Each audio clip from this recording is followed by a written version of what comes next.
first one is please tell us about Bhakti Saraswati Thakur disappearance, that is tomorrow. And the second, please tell us about Siddhanti Maharaj.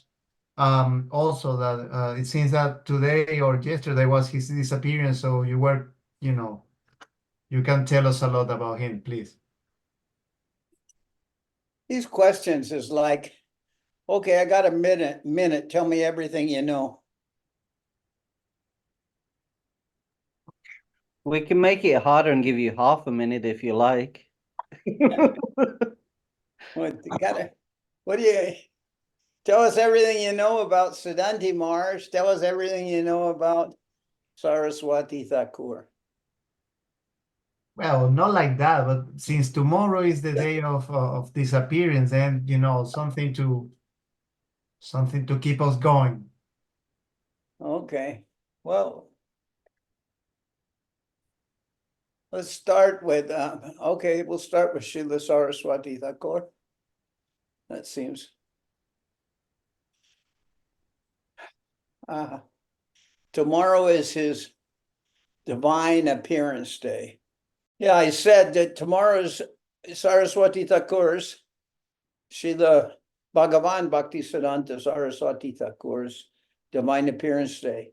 2 days after Govinda Maharaj in December was his disappearance day. So now it's his appearance. And Srila Govinda Maharaj told me to always try to be here where I'm at in Soquel, because he told me it was very important to observe Srila Saraswati Thakur's divine appearance day. And because Srila Govinda Maharaj called him Bhagavan, because he says he commented that he's really the most important person in modern Vaishnava, his modern Vaishnava practicing time is the most important person is Srila Bhaktisiddhanta Saraswati Thakur. And he really is Srila Sridhar Maharaj said that Saraswati Thakur is like a revolutionary. He's revolutionary. What he did has forever changed Gaudiya Vaishnavism. And I think I've commented on this before, but Saraswati Thakur, he was like, what he did was so revolutionary. For instance, he introduced practices that completely changed Gaudiya Vaishnavism. One of them previously, during the time of Mahaprabhu, we hear about when Mahaprabhu, who's a sannyasi, was traveling. He would only eat at the house of Brahman's house, because he would only eat at Brahman's house. Because that was the practice.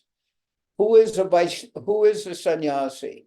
During the time of Mahaprabhu, of course, during the time of Mahaprabhu, sannyas was a person like Mahaprabhu and others like Nityananda Prabhu. What they accepted would be sannyas from in the line of impersonal line of Shankaracharya. That was a sannyas, and there would be 10 sannyas names, like Saraswati, like ashram, like Giri, like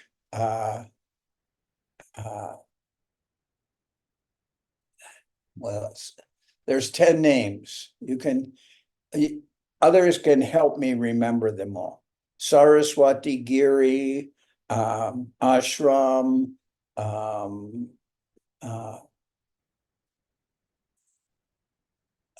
Parvat, come on, Krishna Kishore, you also know some of these names of sannyas, 10 traditional names of sannyas. Do I have to look? Tirtha, Acharya, like this. And when when Sanatana Goswami was visited by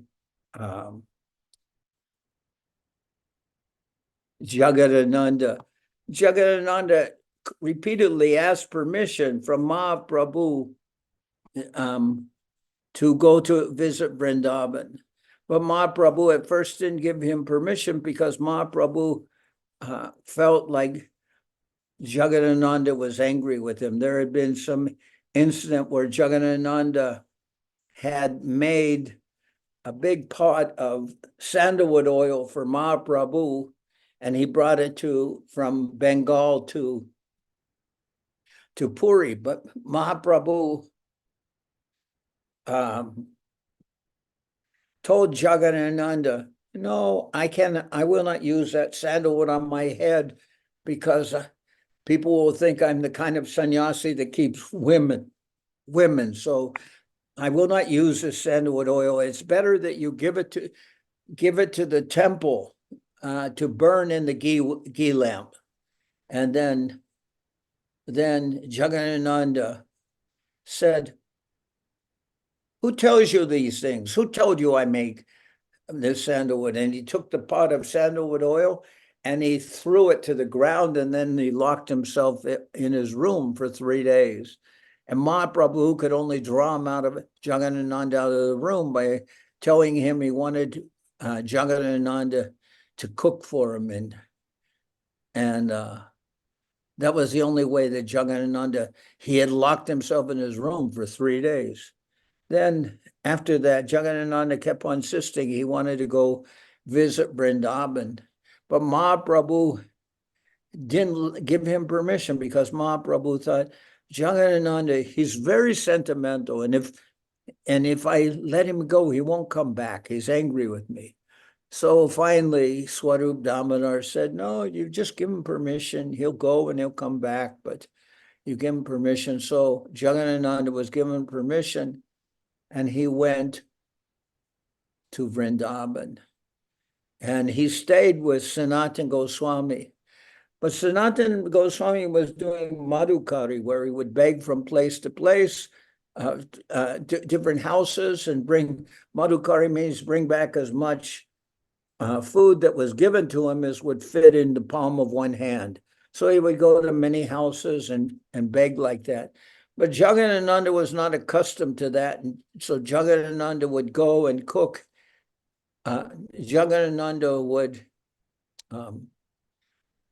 go and cook in a local temple because he didn't practice madhukari. When Guru Maharaj came back from Bengal, Guru Maharaj had been practicing madhukari in Bengal. When Guru Maharaj came back from Vrindavan, Guru Maharaj had been practicing madhukari in Vrindavan, but he could not continue that when he came back to Bengal, because in Bengal, many of the people are not vegetarian. They eat fish and everything.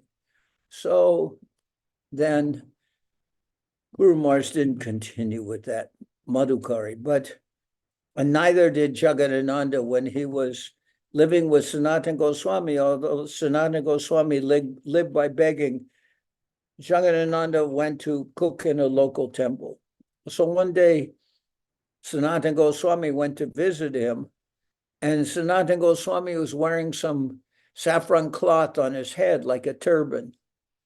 So when he saw that turban of saffron cloth, then Jagadananda said, "Oh, Mahaprabhu's cloth," and he became ecstatic.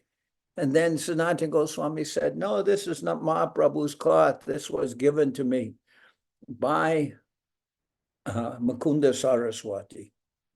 So another sannyasi. So then Jagadananda, who is declared by Srila Guru Maharaj, Srila Maharaj, to be the most exaggerated form of sentimentality, he became so angry. You're not wearing Mahaprabhu's cloth, you're wearing somebody else's cloth. And he went to hit Sanatana Goswami on the head with a pot.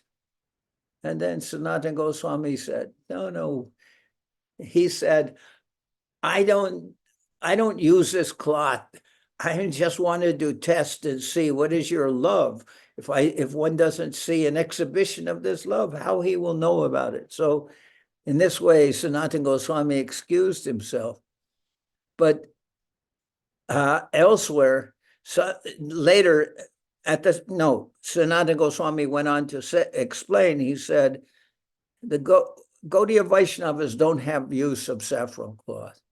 So this gives you the idea that before Saraswati Thakur, the Gaudiya Vaishnavas, they didn't use, unless they took Mayavad sannyas for the purpose of preaching, they didn't use saffron cloth. They didn't wear saffron cloth. But Bhaktisiddhanta Saraswati Thakur introduced the use of saffron cloth.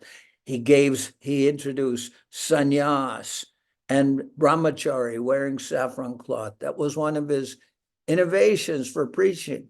Why did he want sannyasis? He said, because sannyasis will be the generals of the mission. So we need generals, we need sannyasis, we need brahmacharis. He gave saffron cloth. Another innovation he did is he established before Brahmins, a Brahmin was by birth, and Srila Saraswati Thakur gave persons who were not born in Brahmin family, he gave them Brahmin initiation so that they could do deity worship and everything like that. For instance, let's see, Krishna Kishore, you were born in a Brahmin family? Well, no, Maharaj. My dad. Do you have second initiation? Yes, Maharaj. You did my ceremony, my fire sacrifice. See? You got bored halfway through and decided, you said, Gurudev gave him mantra, that is enough. And that was it. Oh, that's laziness. It just shows that I'm not qualified either. So anyway, Brahmin initiation was given by Srila Saraswati Thakur, even the person's not born in Brahmin family. This is revolutionary. Just like giving saffron cloth, just like giving Brahmin initiation. What were some of the other changes? He gave poita, he gave Brahmin initiation, he gave sannyas cloth. I'm trying to think of some of the other things. There's a couple other major changes done by Srila Saraswati Thakur. My memory has gone completely haywire. Let's see.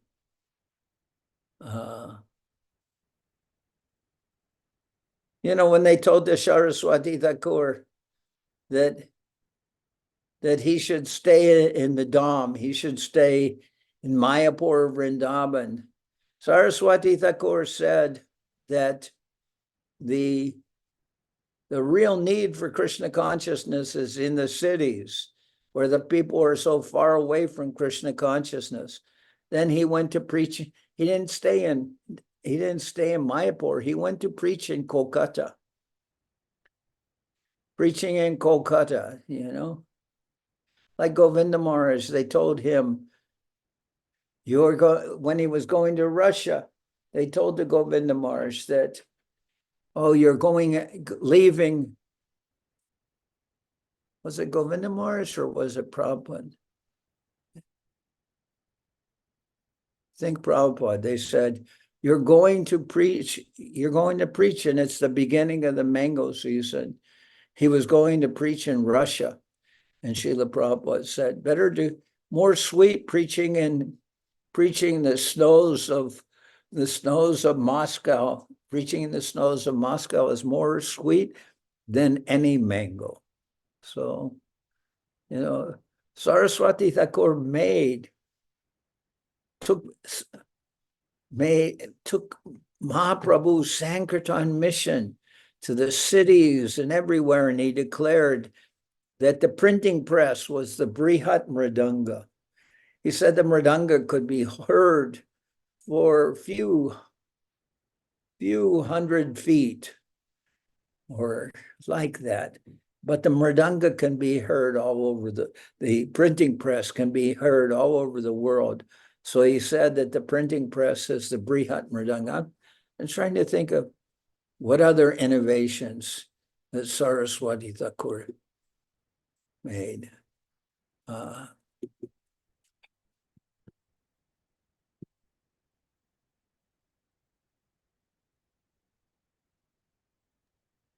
Not an innovation, Maharaj, but I remember reading from Guru Maharaj the story. Maybe you can tell it in more detail, that they were preaching and they with Saraswati Thakur and arranging for, dignified people from the time to come, and they were serving meat at these events. And then some of the disciples of Saraswati Thakur, they approached him and said, like, how can we serve meat? And he said something to the effect of, I used to think like you 1,000,000 lifetimes ago. Yeah, Srila Saraswati Thakur told the Guru Maharaj, actually, he said, our preaching must be Vaikuntha Britya. That Vaikuntha means without any limitations, Vaikuntha Vritti, without any limitations, without immeasurable, And then, as you said, he told, I have already considered this for thousands of lifetimes. So, and some of the Westerners were bathing naked.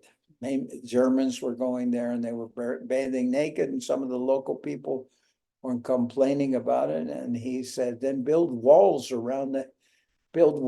that people cannot see them. So, he did everything for the idea of preaching. He asked his disciples to go to the Western world. He asked Guru Maharaj to go preach in Europe. So, this is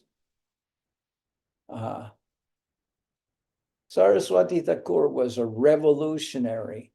When he was in Vrindavan, they were doing Navadip Dham Parikrama. Vrindavan Parikrama. And then he put his hand to his head and he said, oh, I'm so unfortunate. I'm so unfortunate. I'm in Vrindavan and I could not meet a pure devotee. Then somebody said, well, what about this person who was well known, named Ram Das? And Saraswati Thakur said something to the effect, though, he may be considered in the beginner class. And then Guru Maharaj said, in this way, they considered that Saraswati Thakur was not somebody who was practicing Krishna consciousness to elevate himself, but he was an eternal Parshad devotee who had descended to give others Krishna consciousness, and not just doing some mechanical process of Krishna consciousness for the purpose of self-elevation, chanting so many times a day. Saraswati Thakur did say to his Grihastha devotees, he said, I will eat at the house of a person who is a Lakpati. And normally Lakpati means somebody who has 100,000 rupees, a rich man like that. Rupee, of course, was worth much more long ago than it is now.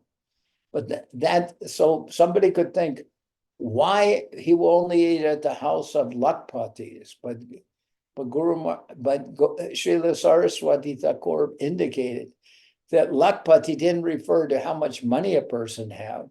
He wanted that his Grihastha devotees, he referred to a Lakpati, was someone who was chanting 64 rounds a day. 64 rounds is 100,000 names. So that a lakh means 100,000. Anyway, in so many ways, Srila Saraswati Thakur was just so, his innovations, as I said, revolutionary, not like anyone had been before, was always something like new water, always like a fresh spring where fresh water is always bubbling to the surface. That is Saraswati Thakur. And what can I say about him? It's so, I'm a fallen soul. How can I speak about the glories of Srila Saraswati Thakur?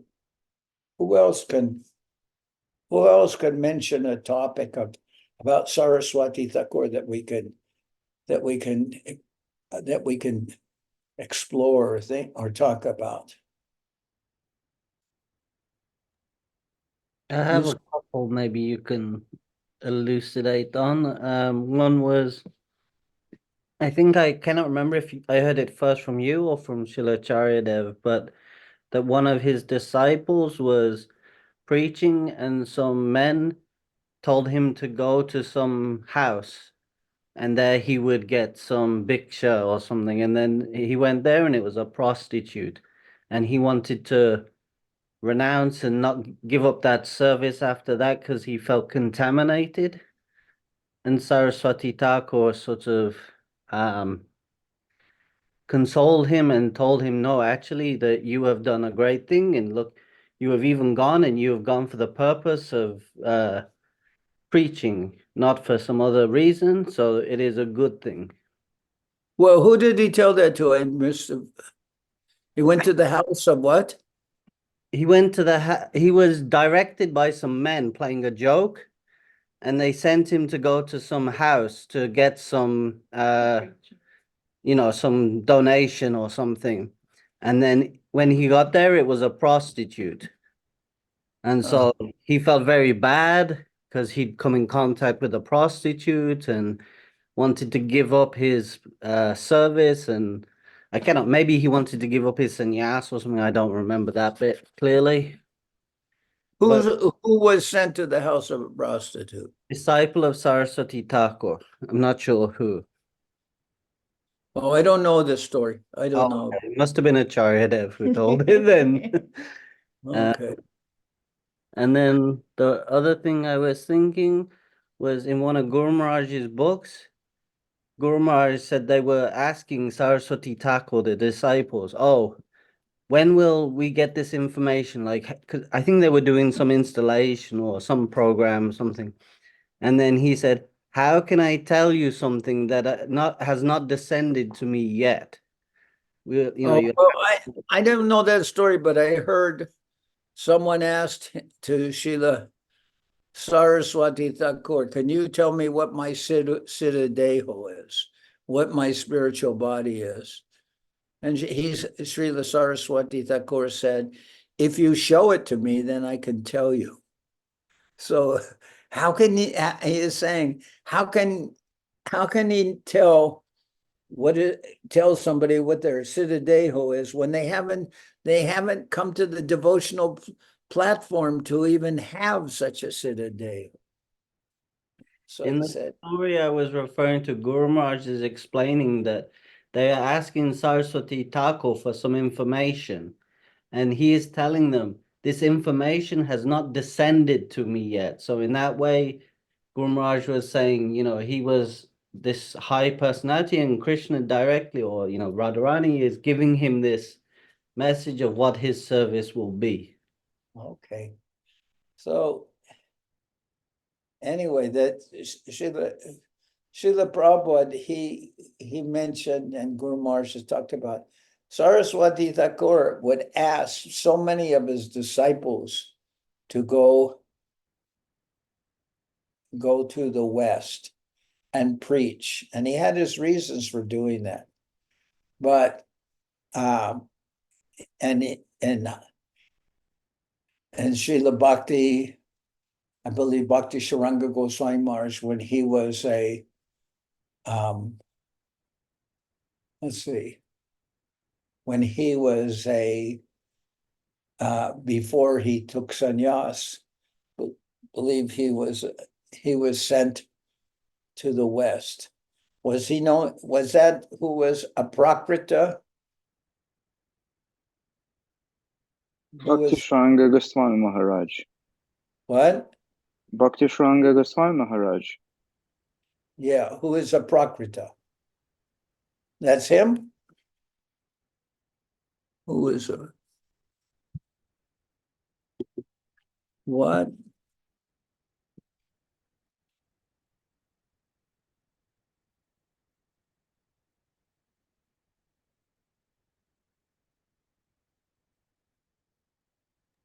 Bhakti Sharanga Goswami Maharaj's initial name was Atula Chandra. But who is a Prakrita?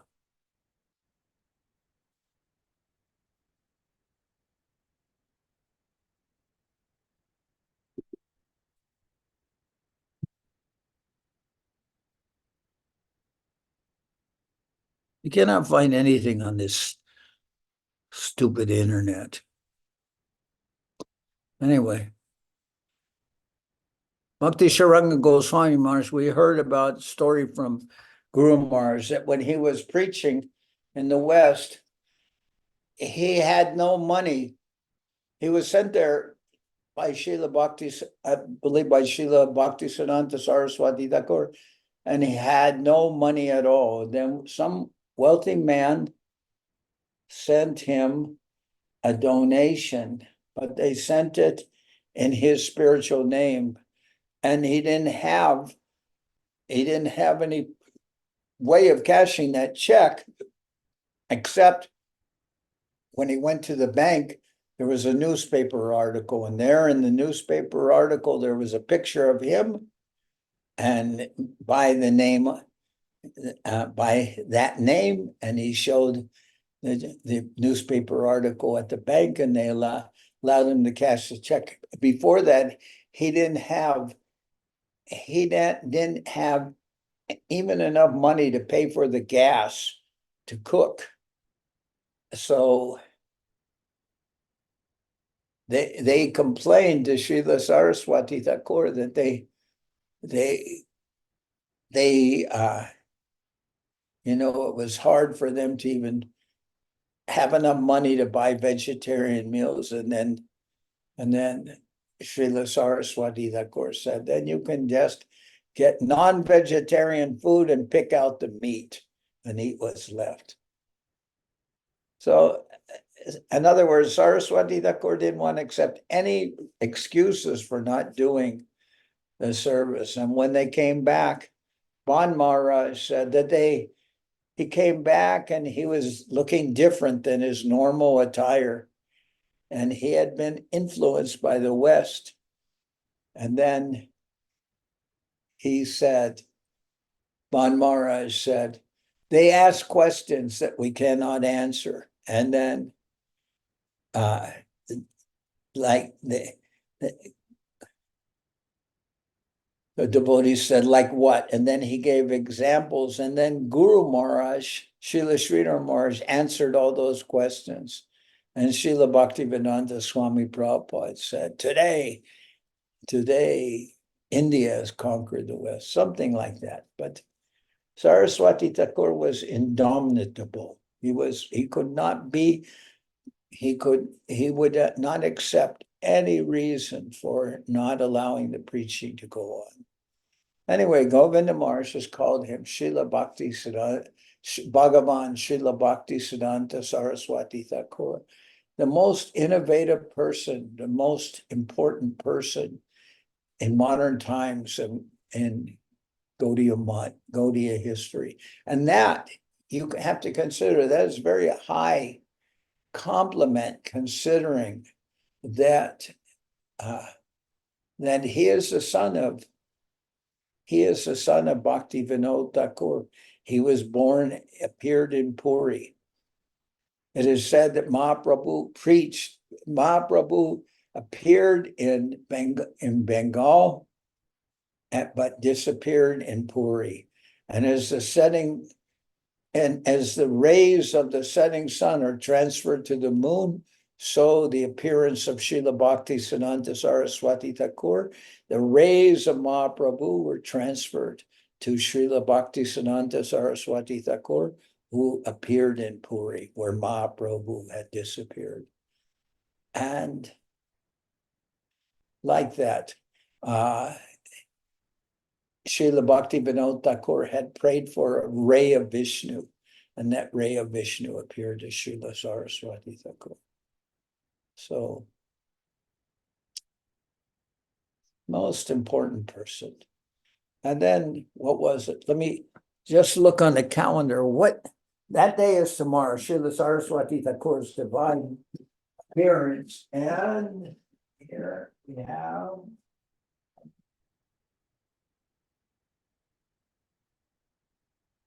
Tuesday. That was yesterday, was Siddhanti Maharaj's disappearance yesterday. So Siddhanti Maharaj, a very special Vaishnava. He is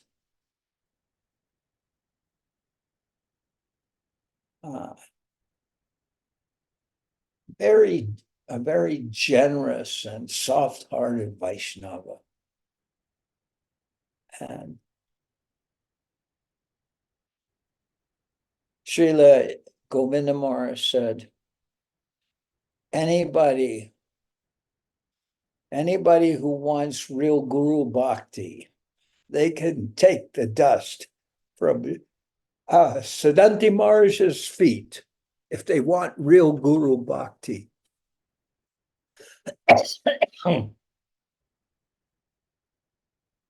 He was such a dear servitor of Srila Govinda Maharaj.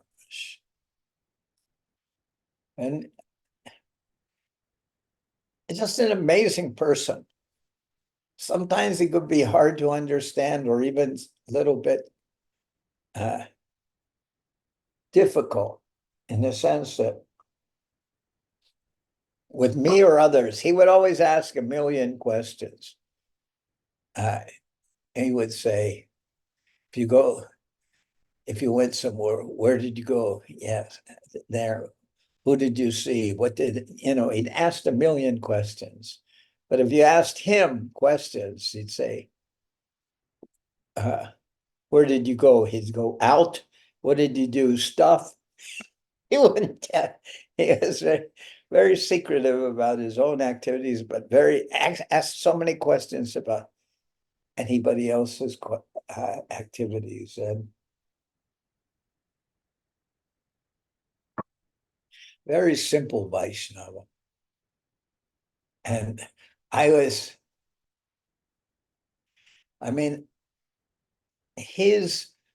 I'm preaching here in SoCal. This is part of Santa Cruz County, Santa Cruz. And Siddhanti Maharaj was like, from this area. He lived here. And then, so before he joined, he was from Santa Cruz. And when he first met Srila Prabhupada, believe he was driving a taxi, and he gave donations to the mission, and his name is mentioned in the Krishna book as one of the donators for the publishing of Srila Prabhupada's literature. That was Siddhanti Maharaj. At that time, he was known as Chidananda. Chidananda.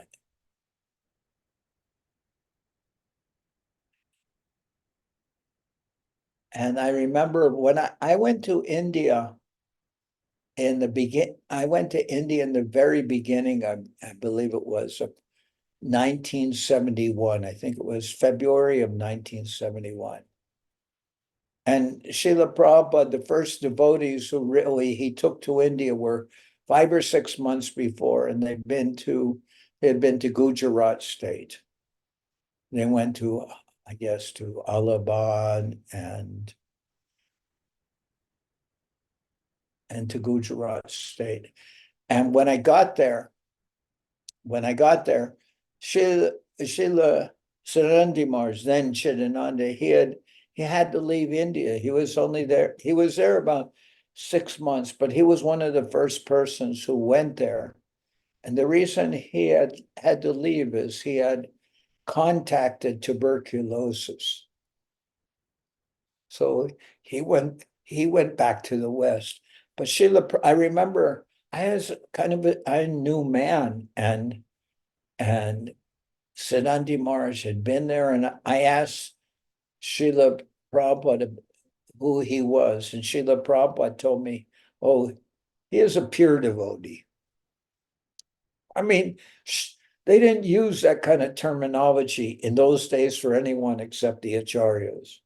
But for Srila Prabhupada to refer to Siddhanti Maharaj as a pure devotee, that was a very exceedingly high praise coming from Srila Prabhupada. And Srila Govinda Maharaj expressed that way very high praise for Siddhanti Maharaj. Siddhanti Maharaj's father was a military man, a high military man. And you would not know that seeing Siddhanti Maharaj. Siddhanti Maharaj was always such a simple Vaishnava. His clothes, he always looked, like his clothes always looked disheveled, or like he just like that. And one time his father, who was like a general or something like that, asked Siddhanti Maharaj, he said, what do you do in India? And Siddhanti Maharaj used to do so much service, but he always had a simple way of talking. And he told his father, who's this like military general, he says, I take care of the head guy's dogs, which he did do. He took care of Govinda Maharaj, had some dogs, and they stayed on the roof and of the house, and Siddhanti Maharaj took care of him, but that did not impress his father very much when he said, I take care of the head guy's dogs. And then his father said, where do you live there? And Siddhanti Maharaj said, in Dum Dum Park. He's that word Dum Dum Park, although a general would know about the Dum Dum munition factory in Calcutta, is very famous, where they made munitions. But when he said in Dum Dum Park, the word Dum Dum, sounds like very dumb. So his father said, well, that says it all, doesn't it? Dum Dum Park, like dumb. So Siddhanti Maharaj, he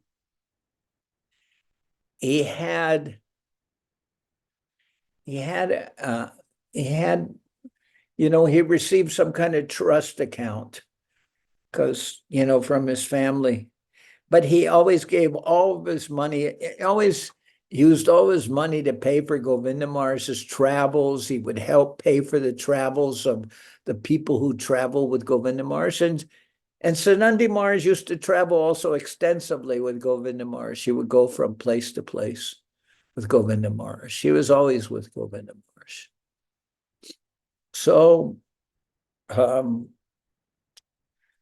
towards the end, I was there when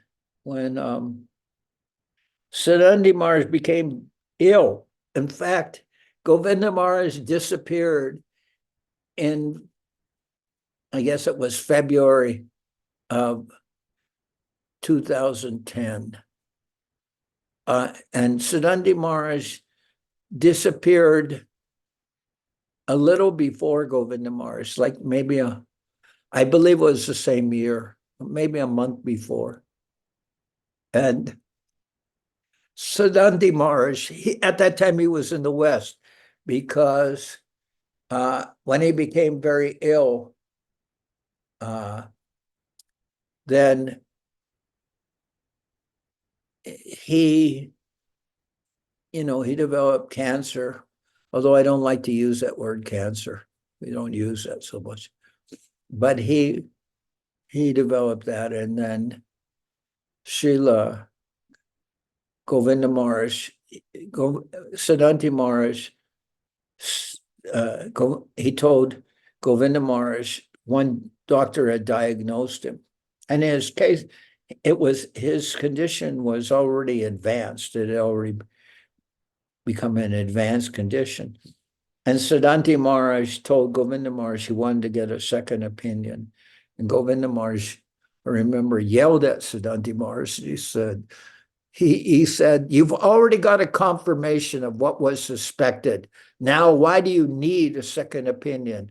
And then Govinda Maharaj said, but I can understand that things are very expensive in the United States. So for that reason, you want to take care of things in India because they're cheaper. And Siddhanti Maharaj said, no, that's not the reason, because my medical expenses are already covered in the United States. And then Govinda Maharaj said, then go immediately. And then Govinda Maharaj go to the United States immediately. And then Govinda Maharaj asked, I was there, and he said, will you accept Siddhanti Maharaj, and will you have him in the Sokhel temple? And I said, yes, of course I'll accept him. So Govinda Maharaj sent him here, and he was here for a month. He lived for maybe another 2 years. He lived for another 2 years, and so, and he stayed up here with me, had a room upstairs with me. And sometimes he could be argumentative, but he's a wonderful Vaishnava. Who would not want to be around him? He was argumentative. His two best friends were Jagadananda and Aravinda Lochand. Those were his two good friends, and they're all kind of, like, you might say, like conspiracy people. And so was Siddhanti Maharaj. He was like that, a conspiracy person. So when he became, like I said, about 1 month before he passed away, he called Govinda Maharaj for permission to die. He was going to die, but first he called Govinda Maharaj to ask for his permission. So it's such an incredible Vaishnava, to do like that. And all the devotees would always come up here, and all day long they'd be reading to Siddhanti Maharaj, from all the different scriptures. And Siddhanti Maharaj would hear them. And then Sanatani was taking care of him. When he became very ill, she had to really help him. And she said to me, well, he's a sannyasi and I'm a woman. Should I continue with that service? And I said, yeah, you continue with the service. You take care of him. Help take care of him. And she did. He's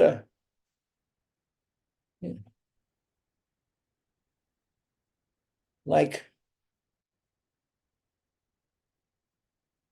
very, very special person. And I remember he went to a program for Rainbow Festival, where all the hippies go to that. Govinda Maharaj referred to it as the Noodle Festival. Govinda Maharaj called it the Noodle Festival because so many people there walk around nude. So Govinda Maharaj called it the Noodle Festival. And when Siddhanti Maharaj went there,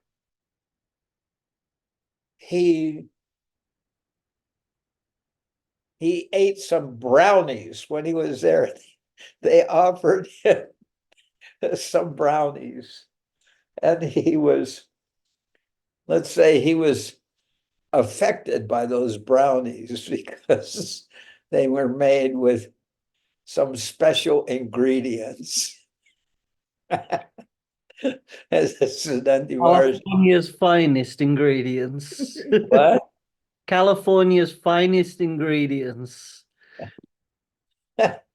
Well,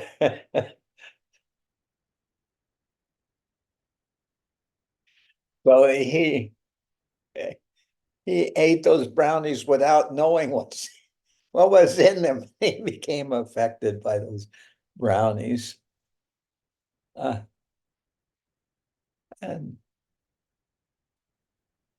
And I remember one time there was a reference into one of the books, and it said, forgetting Krishna, the fallen souls have come to this world. Forgetting, like meaning to forget. You've forgotten something. So said, forgetting Krishna. I think Guru Maharaj in one of his tapes said, forgetting Krishna, the fallen souls have come to this world. And Siddhanti Maharaj said, no, it doesn't mean forgetting, having forgotten Krishna. It means forgetting, to enable them to get Krishna. They've come to this world. So, it was just a very nice, and sometimes he would say things that were patently wrong. I mean, he would just say some things that would be wrong. But sometimes he would say things that nobody else could capture. Something hidden or something very special that he could see. And then he would say that and he would be right. Because and I remember he was, especially in India, he would always go to the market and he'd always buy papaya and other fruit. He'd always, he'd be always buying fruit. He would go to the market and buy fruit when he was in Navadip. So I called him a fruitadute. Like an avadute, I called him a fruitadute.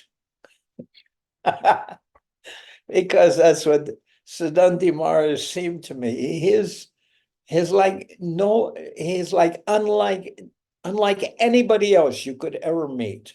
Nobody else could be like him. He's very unique.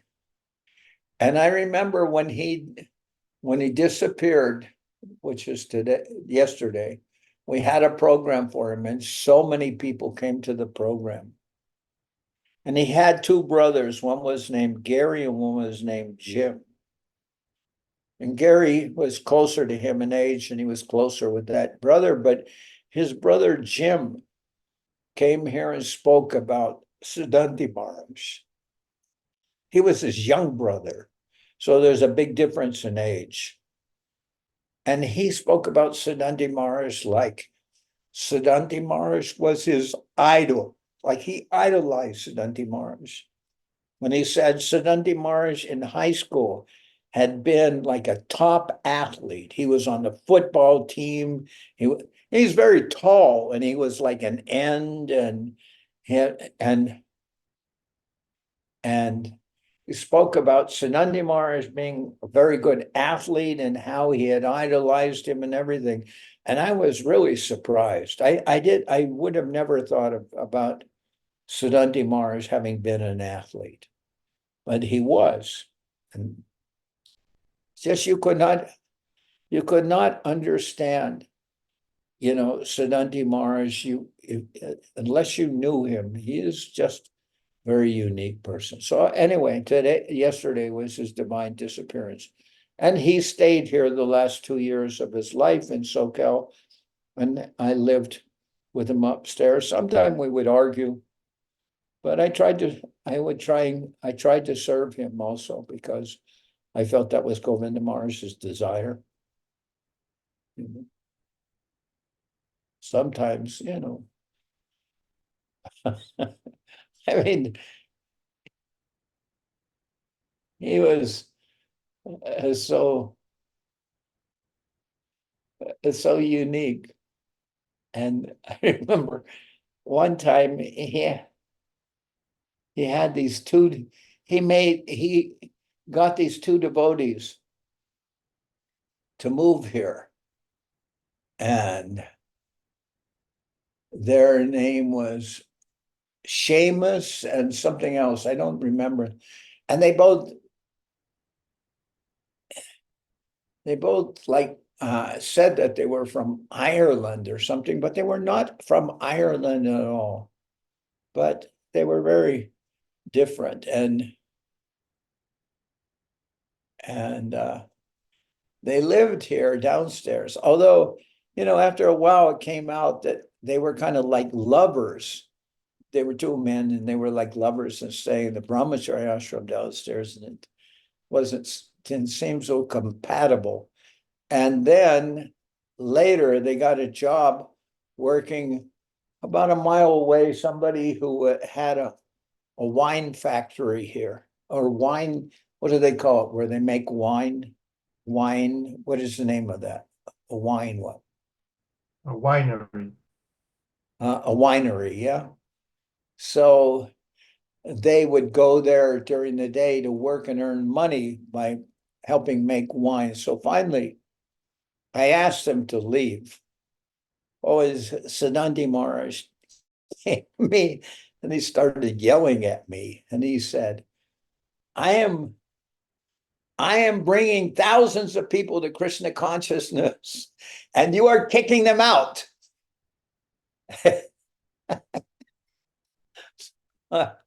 So I said, I'm sorry, Maharaj, but I just can't deal with these 2 persons. And he told me, I am bringing people to Krishna consciousness and your job is to kick them out. What is this? And he was very angry. He hadn't had any special brownies that day, had he? What? He hadn't been taking any special brownies that day, had he? No one had accidentally given him special brownies. No, he was always a very special devotee. I mean, did you know him? I knew him. I only spent a little time with him once when he was in London and on Govinda Maharaj's tour, and he was going next to Russia. So Lavanya asked me to go to the Russian embassy with him. So I went to the Russian embassy and Okay, spent the but day. you met him. And did Lakshmi Kanti, she must have met him, and he went to Venezuela and everything. Yes, I met him the first time I went to India. He was that time Chidananda Prabhu. And when he went to Venezuela, I remember him very well because all of you went back when the program kind of finished, all of you went back with Gurudev and stayed with Gurudev, but he stayed at the temple because he was very happy with the kirtan and dancing, and he really enjoyed that. So he stayed back, and then he sat with all the devotees to take prasadam, And then he started asking to each devotee there, what was their service? Oh, what service do you do? What service do you do? So I was around there because many of them couldn't speak English with him. So I was translating for a few of them. And then he will be very interested in what was each devotee service. Just as you said, that he would like to ask many questions. So he will be asking that, and he will be he was super, super happy to be dancing so much that night. Yeah, so then he made he used to make notes on all Govinda Maharaj's lectures and everything. So then he made the book, what was the name of his book? No, Was it Revealed Truth? Or no, not? Religion of the Heart. Religion of the Religion Heart. of the Heart. Religion of the Heart. And very, very beautiful book. And Srila Govinda Maharaj said, knowing Siddhanta Maharaj, I looked very carefully at that book because I thought there would be thousands of mistakes in it. But Govinda Maharaj said, I could not find any. So Govinda Maharaj was very happy with that book, Religion of the Heart. And he had the help. He printed it in Brazil. He had the help of who was before Bhuvan Mohan. Bhuvan Mohan, when he took sannyas, he became what, Tapasvi Maharaj? Yeah, and he was before that Bhuvan Mohan, and before that when he first came with Guru Maharaj, he was Parvat Maharaj. Then after he was Parvat Maharaj, after a while he became married. He married Govinda Mohini in Brazil, and he had a son. And at the end, towards the end of his life, he became again Tapasvi Maharaj. Now, but he was a very excellent editor. He edited books in Portuguese because that was his native language. But he also knew Spanish. But Religion of the Heart was done in English, and Tapasvi Maharaj had lived in the United States. He lived with, I believe, with what was Sureshri's husband's name was, I forget. I know him very well, but as usual, I'm forgetting names. What's his name? Brihashpati or Brihashpati, like Brihashpati, something like that. I don't remember exactly.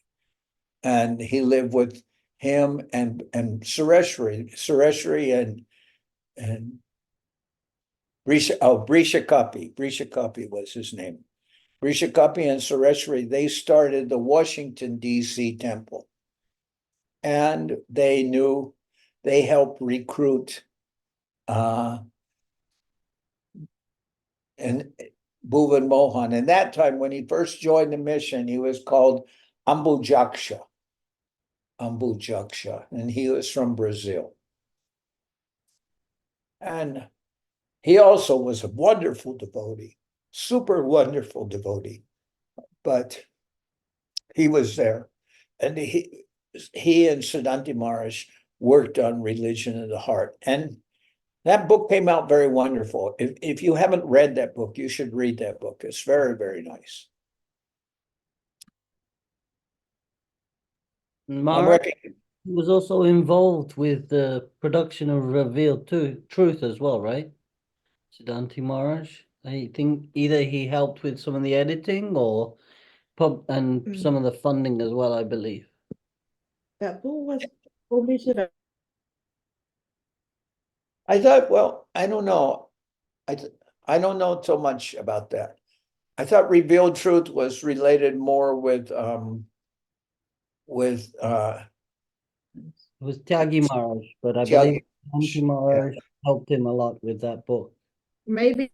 well, yeah, but Revealed Truth came out years after Mhm. Mhm. years after Siddhanti Maharaj. Siddhanti Maharaj disappeared the same, he disappeared in 2010.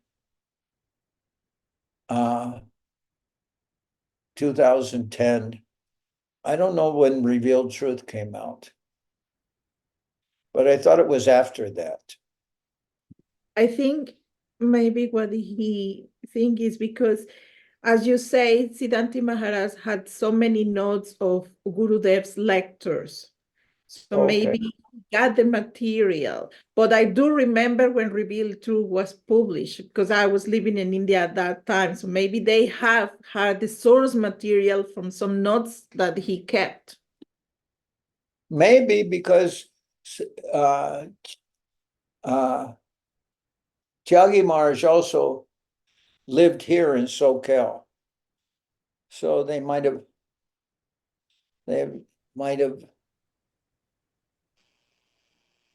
worked something together. It was published in 2012. Okay. Well, that's about the right time. Siddhanti Maharaj left in 2010, same month, same year as Govinda Maharaj. So it's quite possible that he worked with Tyagi Maharaj, because they were here at the same time sometime.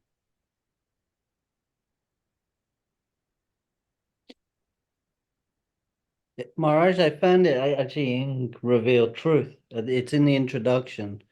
That Tyagi Maharaj makes reference to Siddhanti Maharaj. Siddhanti Maharaj actually requested him to compile the book, and it says enthusiastically supported its conceptual structure and supplied me with a portion of the material. So yeah. Source material. Yeah. Okay. Yeah, Siddhanti Maharaj used to write notes.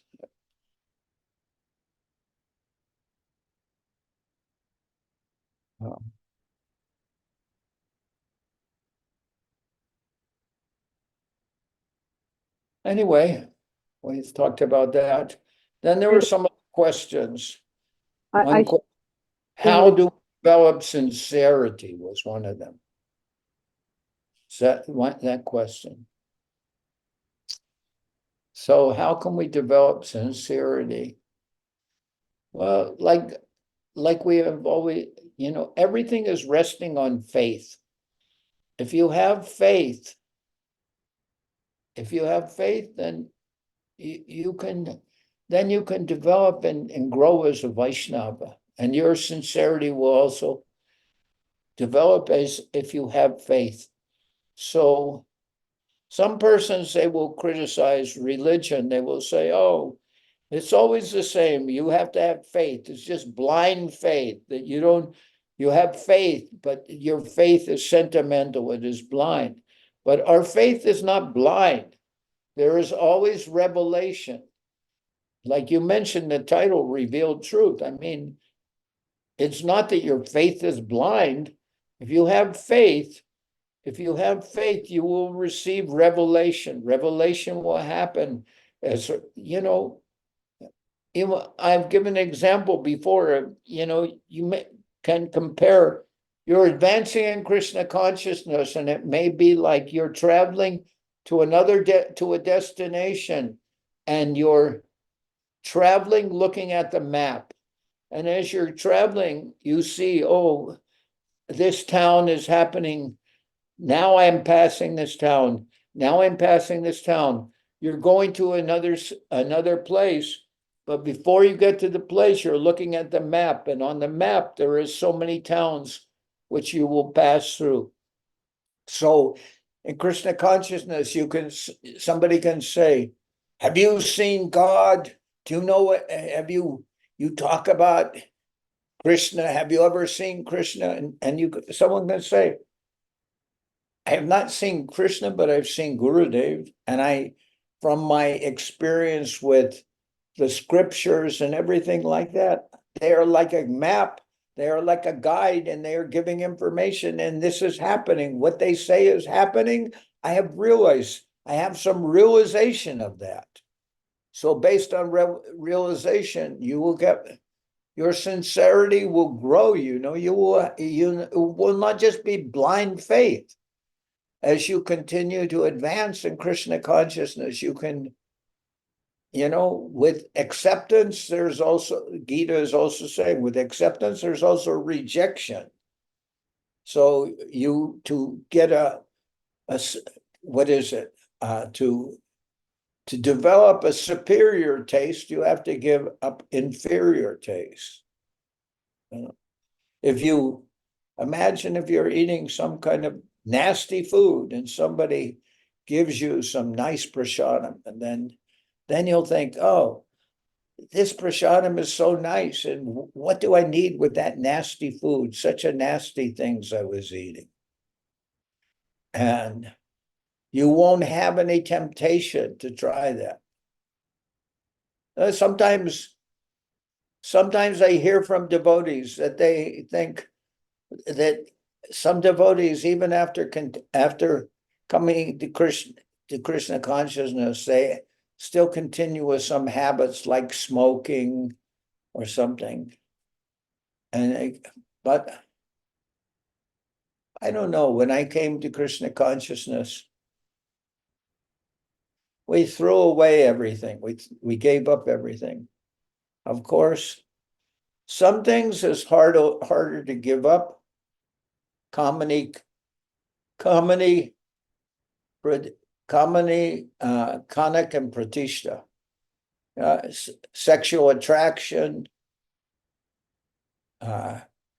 desire for riches, kanak and pratishta, desire for fame. Those are harder things to give up. Maybe you can throw away a pack of cigarettes when you come to Krishna consciousness, but it's harder to give up kamani, kanak, and pratishta. But how can you develop the sincerity to do that? Well, I don't know the answer to that question. When it happens, I'll report back to you. Maharaj, you gave an answer to a similar question before, and your response to that question was by associating with those who are sincere. Oh, that's a good answer. It was a very good answer, Maharaj. I'm surprised I could think of that. I liked Srila Acharya Dev's response to this question. He just laughed and said, "Be sincere. What is the problem?" And that was it. He just laughed. Yeah. Why to be sincere? How can you develop sincerity? Well, if you don't want to be a cheater, you can develop sincerity. But I think I know why I gave that answer. Because if you want to be a drunkard, what should you do? Hang out with other drunkards. They'll teach you how to drink. If you want to learn how to drink, be a drunkard, just associate with drunkards. If you want to be a thief, associate with thieves. They'll teach you how to steal. So if you want to be sincere, then associate with sincere Vaishnavas. And you can say, one answer I heard that was kind of a little humorous, it said, then you should associate with devotees who are more advanced than you. Not necessarily much more advanced than you, because then they won't want to associate with you. But somebody at least who's a little more advanced than you.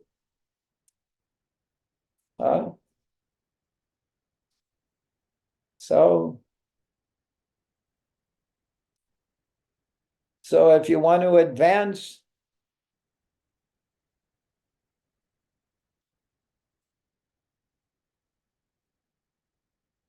how can I word this? Well, if you want to advance, then marry her.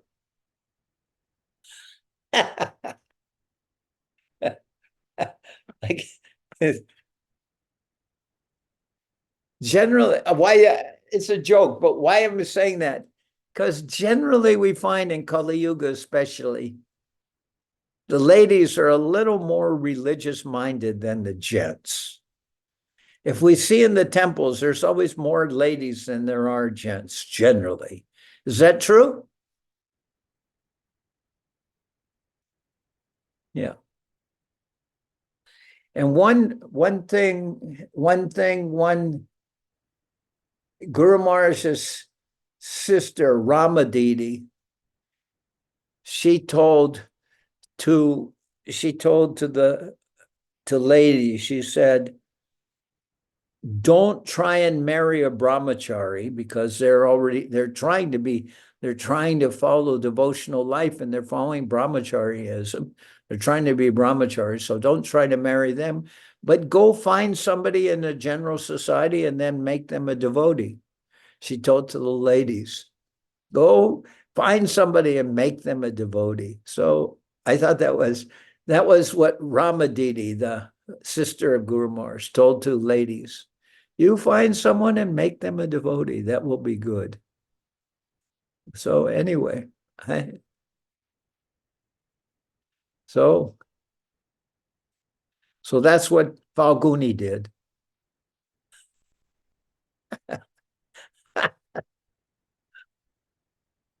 And anyway, I'm joking now, but okay. Karuna, how are you? Dhanawats Maharaj, how are you? Fine. You were Yeah, I'm listening. okay. You were listening the whole time and no interruptions. No. No, sorry, I don't like to interrupt. I just like listen. Yeah. Yeah, that nobody came and interrupted you. This is a special day. No. Yeah. In the next few weeks, Maharaj, I won't be on the Zoom call anymore. I'll try to, actually, if I can. Because I'm traveling. I'm traveling to India in a few this weekend. Congratulations. Very good. Nice. And Ashram is traveling, and then Pitambar, his daughter Vishaka, and her mother Dotamana, they're going to India, and Ashamar's going with a whole group of devotees. Okay. But this year I'm not going. I just never, I'm getting a little better now, but I don't think I'd last the whole trip to India. That's kind of my feeling. Although I could say that, Srila Guru Maharaj said, I will go to Jagannath Puri, and even if I die going on the trip, at least I'll know I'm going in the right direction. So maybe I should just go to India, and even if I die on the trip, I should at least know I'm going in the right direction. But I'm not so philosophically minded because right now I'm still a little bit ill. Yeah. And Gaurachandra, are you going to India? Yes, Maharaj, we're going for Gaur Purnima and coming back real quick. But you're going. Yeah, we're very lucky, yes. Well, so far we're going. I don't know what is going to happen, but that's the Gaur plan. Purnima is the 25th. It's the 25th, I think, of March. Yes, it is. So I'm afraid this Gaur Purnima, it'll be very, very cold, won't it? The 25th of March, it will be very cold in India. Isn't that true? Yeah, only like 40 degrees. Lakshmi Kanti, won't it be very cold on the 25th of March? You saying, how can you say that? Gonna be a warm and fuzzy day. How is the weather in London now? Hey, there, Jai Krishna. Dhanavats Maharaj. And Dhanavad. also, we have come here. Where's Ratnavali? There. Dhanavad, Ratnavali, how are you? Doesn't want to be on camera. I've got COVID. That's why I'm ill. Oh, I went to Guadalajara mm. at the Okay. I went to Guadalajara at the very last days of December, and on January 1st, we installed deities there of Radha Krishna. And I can maybe show, let me see if I can find a picture of those deities. They're very incredible. Where can I find them? Here.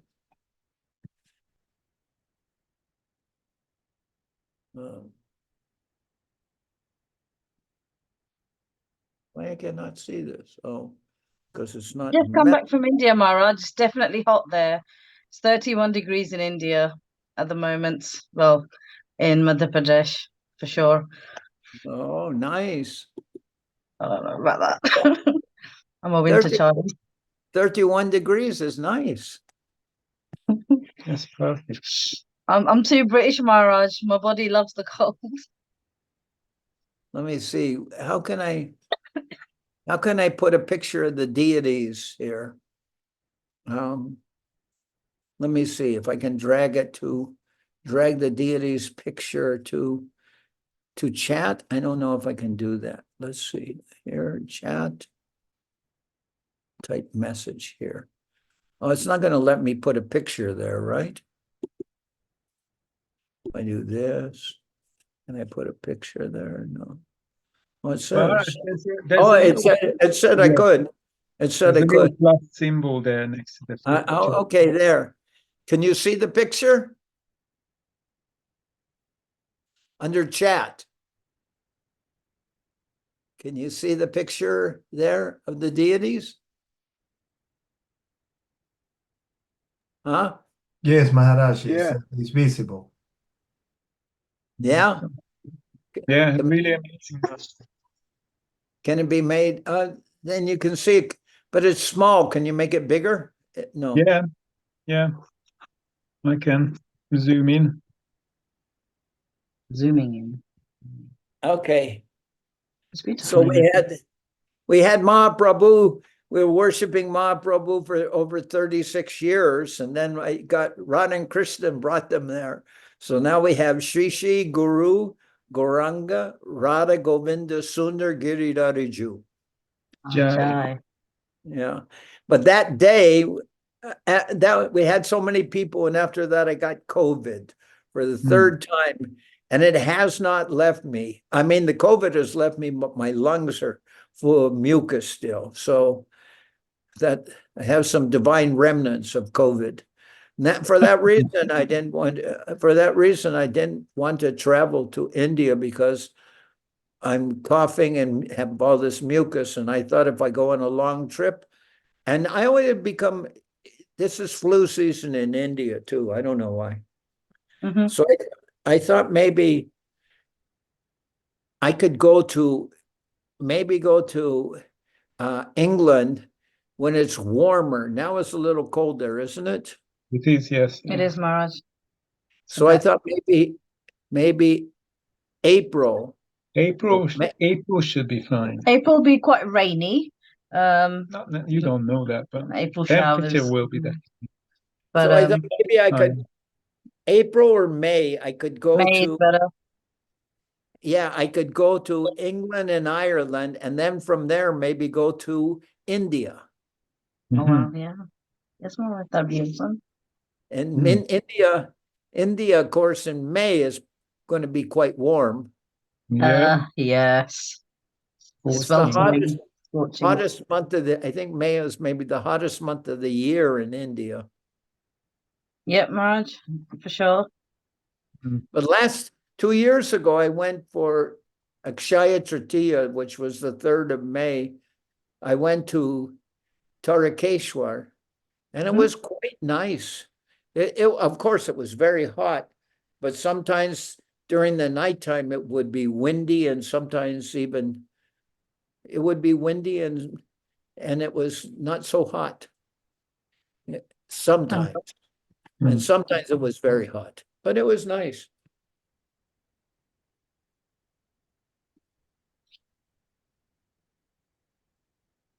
Anyway, Krishna Mohini, how are you?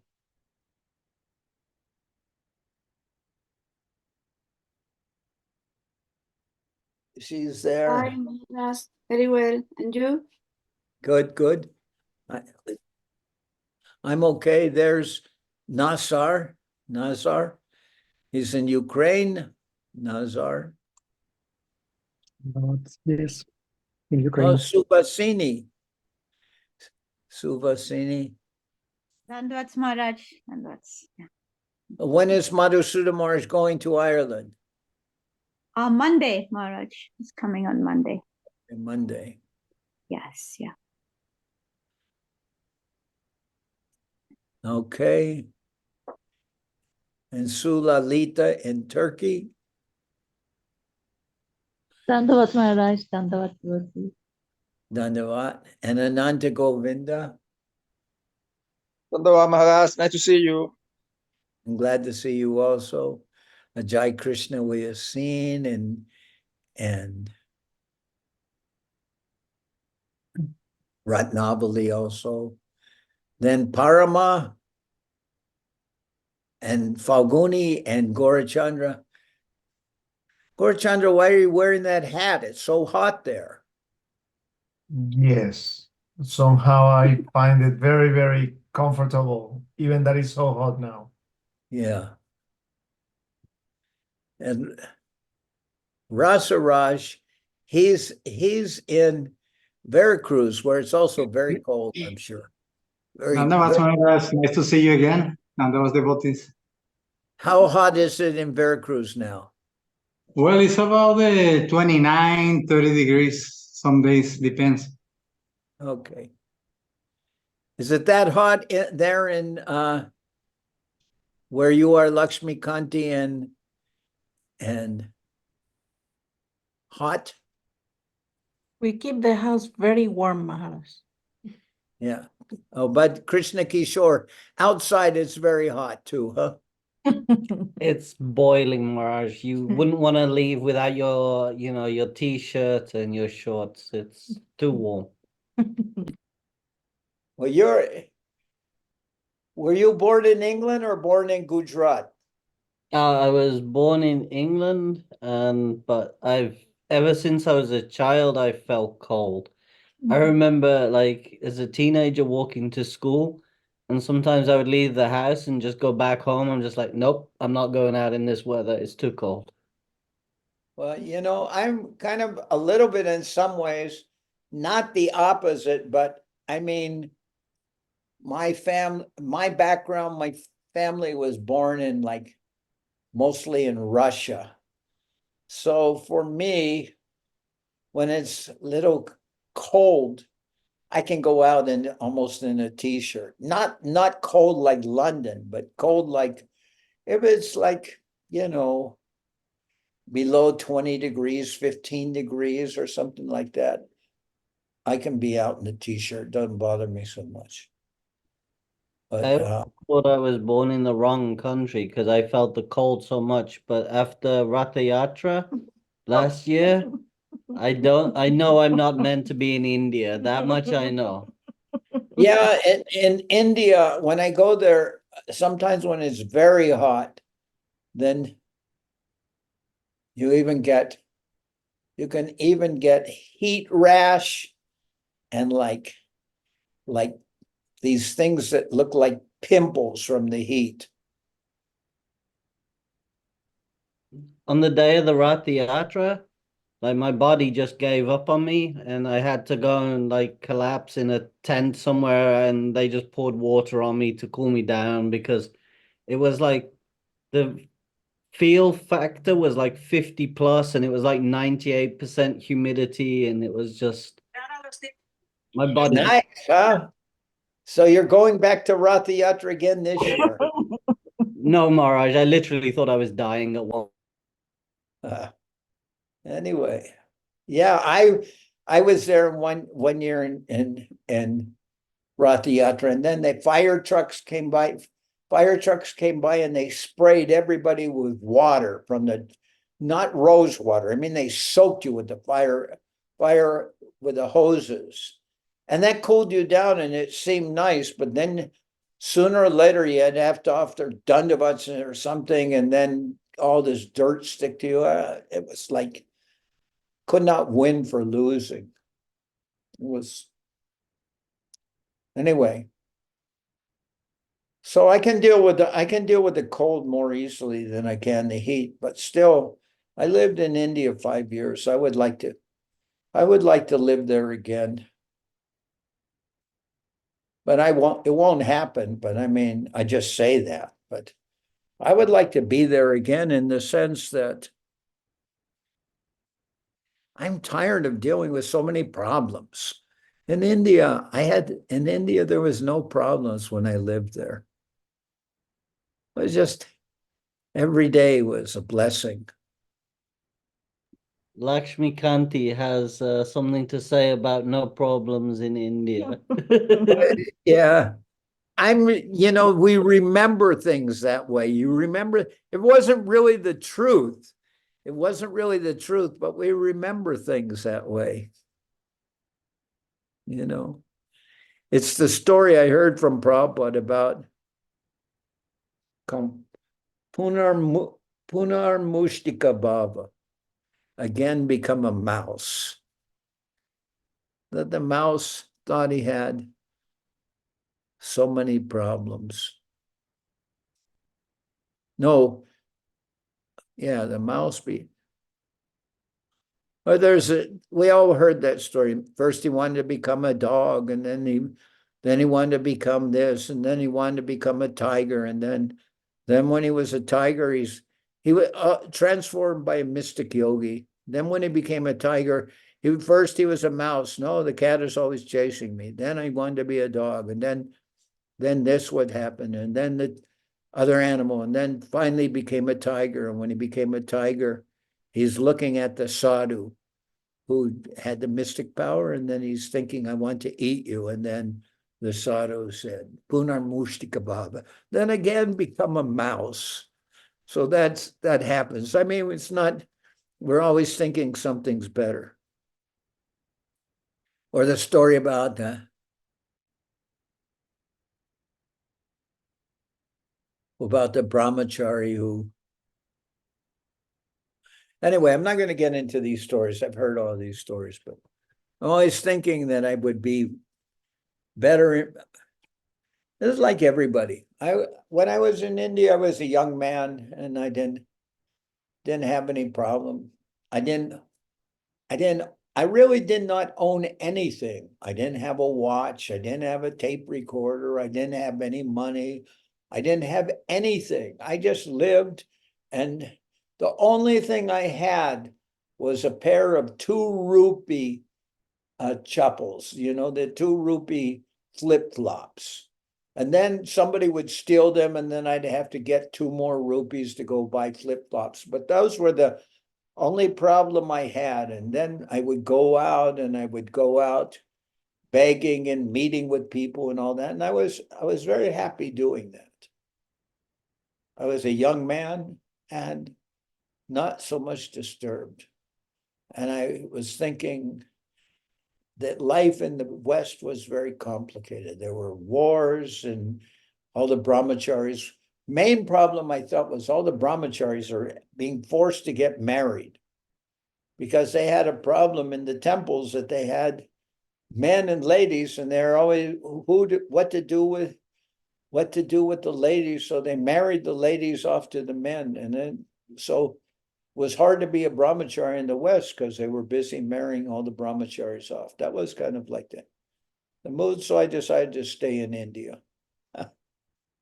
In India, I can at least say in those days in India, nobody got married.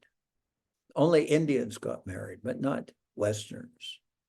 So it was very nice. I liked living in India.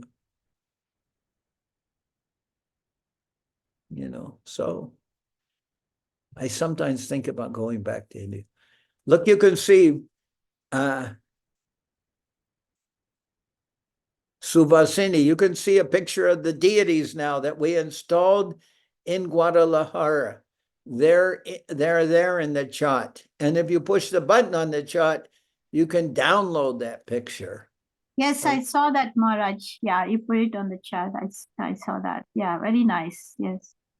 The Shri Shri Guru Ranga Radha Govinda Sundar Giridhari Ju. So that's the day. Yes.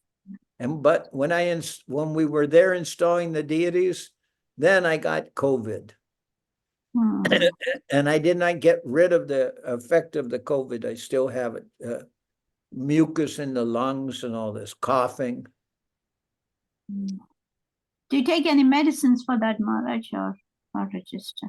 Yeah, I took some medicine, but now I'm a little better, so I stopped that medicine. I took some natural medicine. It has all these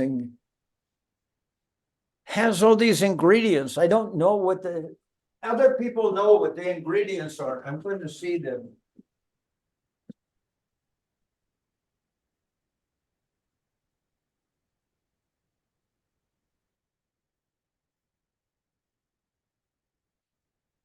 This is the medicine. It's called deep lung. It's called deep lung, but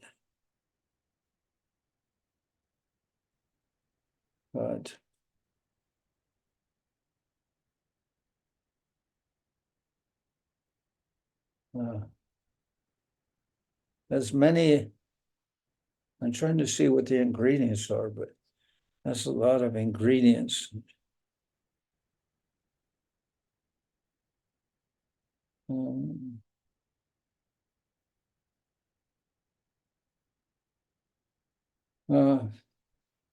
Anyway, people who know about ingredients, they were telling me, oh, it has so many good ingredients in it. But to me,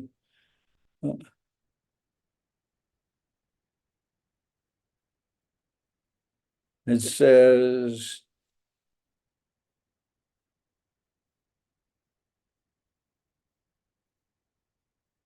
what is it? Elecampane? Is this?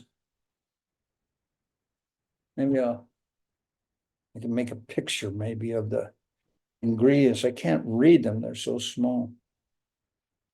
But anyway, just out of curiosity, I'll see if I can see.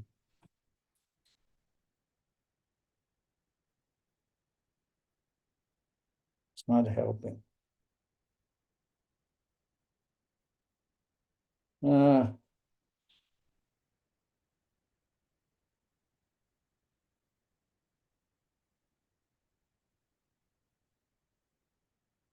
Do this.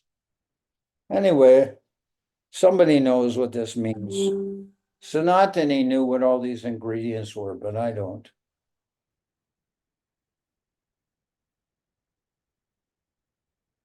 Well, no wonder I'm not able to do this.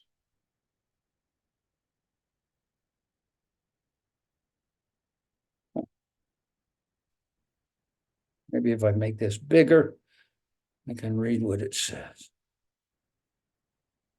Nope, it's worse. Okay, forget it. It has all these natural ingredients. But it's elecampane root, angelica root, yerba santa leaf, yarrow aureolus, mullein leaf, hawthorn berry, yerba mansa root, garlic bulb, osha root. Does anyone know those things? Does anyone know what those things are? Nobody, huh? Sepa. Huh? Sepa. Do you know those ingredients, Ratnavali? I recognize a couple of them, Maharaj. Like mullein is good for your ears if you have earwax problems generally. Well, mullein's good for your lungs too. Didn't know that. But Ajay uses it for his ears generally. So, What else do you Your ears, Maharaj. Your ears are No, mullein is good. Mullein tea is good for lungs too. Anything that's high in antioxidant, vitamin C, and if there's any extra vitamin D in there, that's going to help. Okay, whatever. That's all. All right, I'm finished here. But unfortunately, this year I'm not going to India, and everybody else is going but me. The whole world is going to India, and I'm left here. Just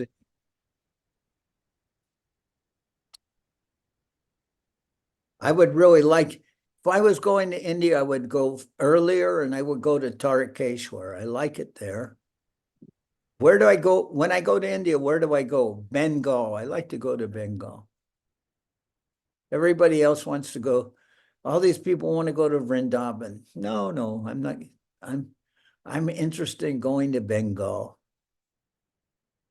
In Vrindavan, I'm like a bull in a china shop. I don't need to go. I'm just too much of an operati to be in Bengal. But if in Navadip, I'm in the land of Mahaprabhu. So I feel a little extra protection from Gurudev, from Mahaprabhu, and I can be there. Bengal is so beautiful. I like it very much. You know? You know where else was nice too? Was honestly, when I was in Andhra Pradesh, that was very nice because Andhra Pradesh has some of the qualities of Bengal, but people don't argue as much. Where is Andhra Pradesh, Maharaj? What? Where is Andhra Pradesh? Well, if you go from Bengal to Orissa and then you keep on going south a little further, you come on the coast of Andhra Pradesh. So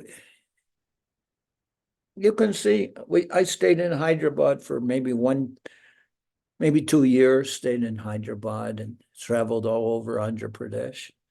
Then I went to Bangalore and then I went to Madras. Well, of course, now it's not what is Bangalore called now? Belagana or something? No, Bengaluru.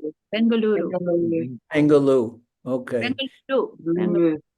And Madras is called Chennai. Yes, yeah. So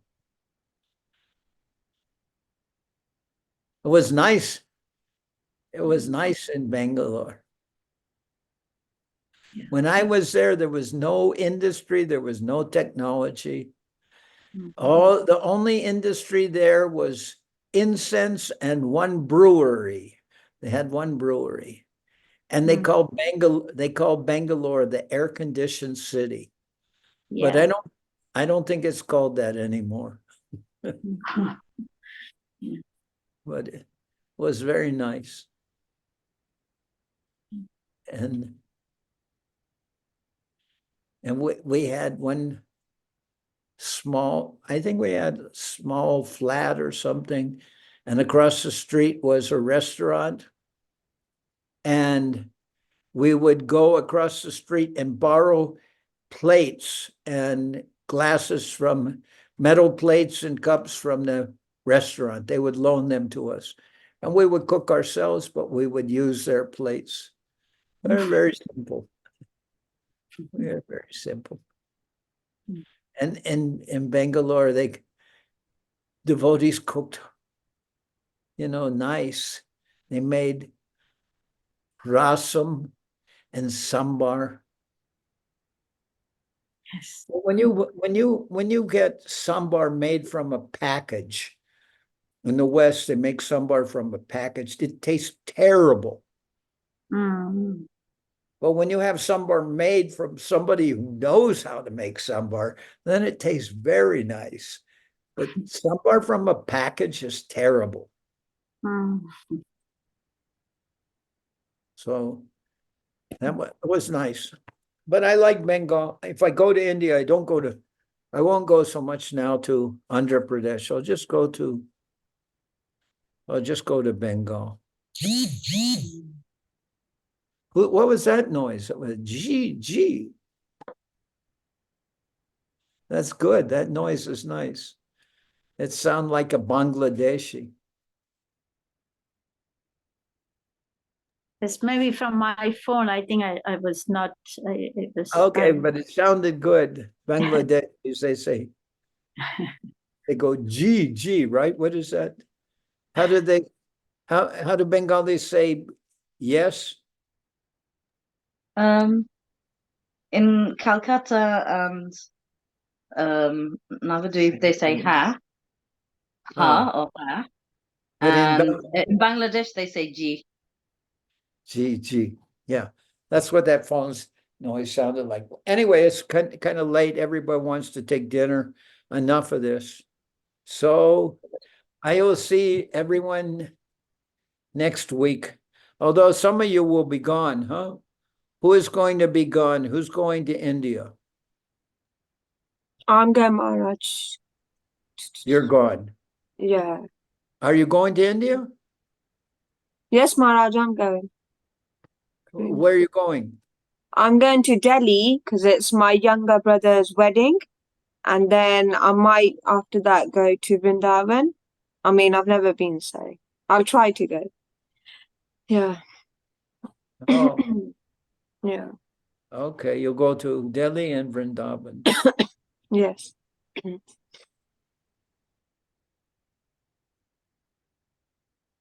And then, who else is? Gaurachandra, when do you leave? On the 13th, Maharaj. Okay, still some time. See you on Saturday and see you on next week too. Okay. I Dandavan, think Maharaj. What? Ashram Maharaj and traveling with devotees from Mexico to Turkey, and then from Turkey to Delhi. They're What going. date? They're going on Turkish Airways. When is he going, Maharaj? I think about the 13th or something. I know.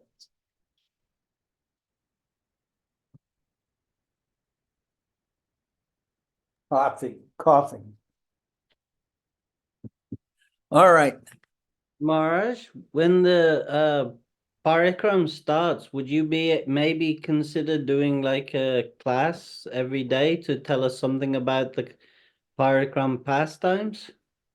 Yeah, you're reminding me of something I should do, but I'm lazy, but I'll try to do it. I've done this before. I'm trying to make virtual parikramas. Yeah. Where I'll show pictures of all the places where we would go. But do each day of the parikrama can do one day, the first day of the parikrama, I think it's the parikrama, which days it starts? On the 19th or something? Or is that the Adibas? I'll see if I can find the information. 1 minute. Anyway, one of those days, 19th or 20th, I'll try to start with, but I'll only do 4 days of parikrama. Now, Niriya Maharaj is doing 5 days because he added an extra day to do Rudradvip. We used to do Rudradvip on the first day, but it made the parikrama very long on the first day. So now he added an extra day to do Rudradvip, but I won't do that. I'll do like before. The first day will be Antardvip, Samantadvip, and Rudradvip. The second day will be Koladvip. The third day will be Kodrumadvip and wherever Harihara Chetra is. And well, the third day is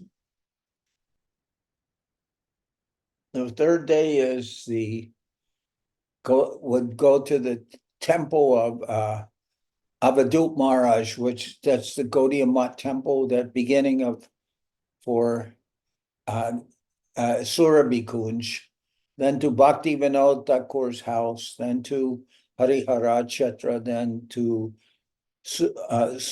what is it?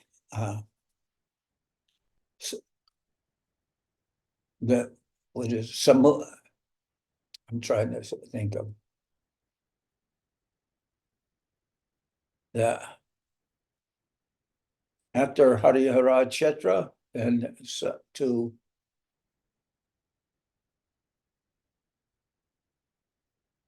what is that? Samad something Bihar. What? Where is that? Suvarna Bihar. Suvarna Bihar, correct. Yeah. Suvarna Bihar, and then to Nishringapali. That's the third day, and the fourth day was to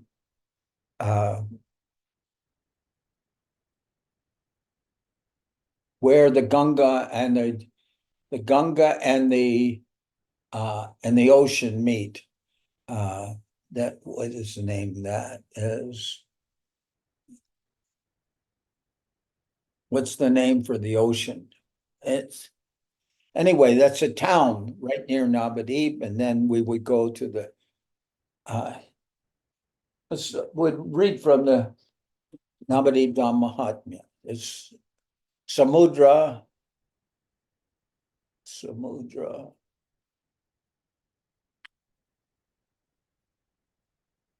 I don't remember that name. Memory's gone. Then we go to the temple of Chambahati, to the temple of Gaur Gadadhar of Dvijavaninad. And then we would go to the Radhakund in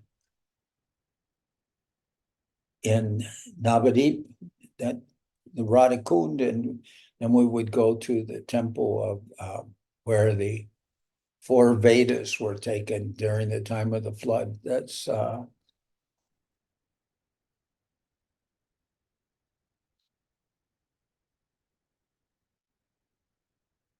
right near the temple of Dvijavaninad. No, not Dvijavaninad. The temple of the brother of Sarvabhauma Bhattacharya, Vachaspati. What is that?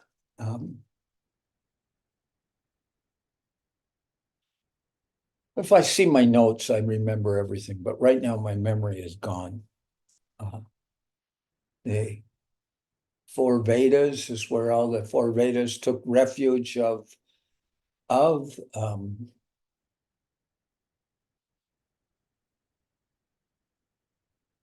the fish incarnation. The fish incarnation. Give me some help here. Matsya. Matsya. The 4 Vedas took refuge of Matsya, and I forget the name means the name, place of the 4 Vedas. Then we would go to the temple of what is it? Vidyavachaspati, the brother of Sarvabhauma Bhattacharya. And then we would go to I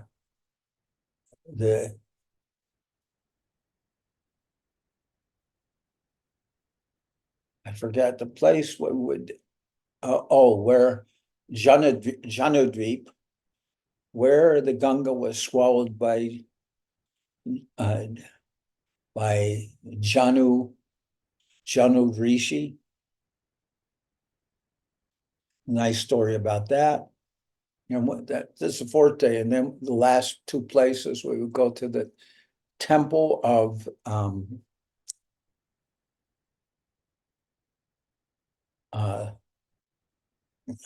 what's I have so many pictures, and I remember I can see all this in my mind. The temple of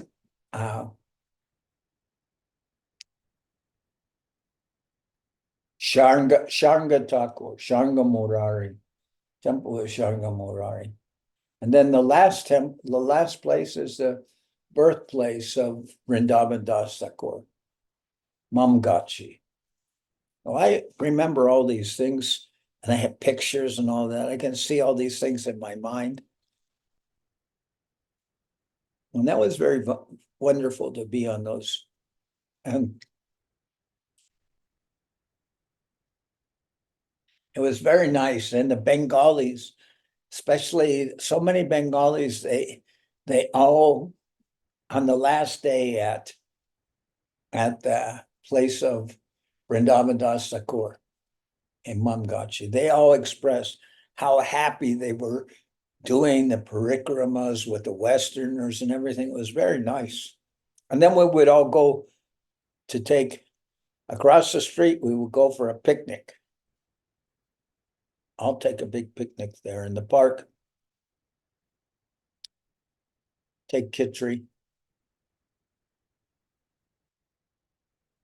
Very nice times. Okay. We'll see all of you next week. Minus Karuna. All of you minus Karuna. And Jai Lalita. Bandavad Maharaj. Dandavat. Dandavat. Dandavat. Dandavad Maharaj. Okay.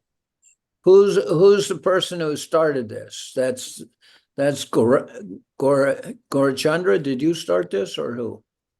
Yes, Maharaj. Saraswati Didi asked me to host today the Zoom because she was busy. Okay, pull the plug. Okay. Dandavad Maharaj, or Reverend Dandavad to all the devotees. Dandavad. Dandavad Maharaj. Dandavad Maharaj.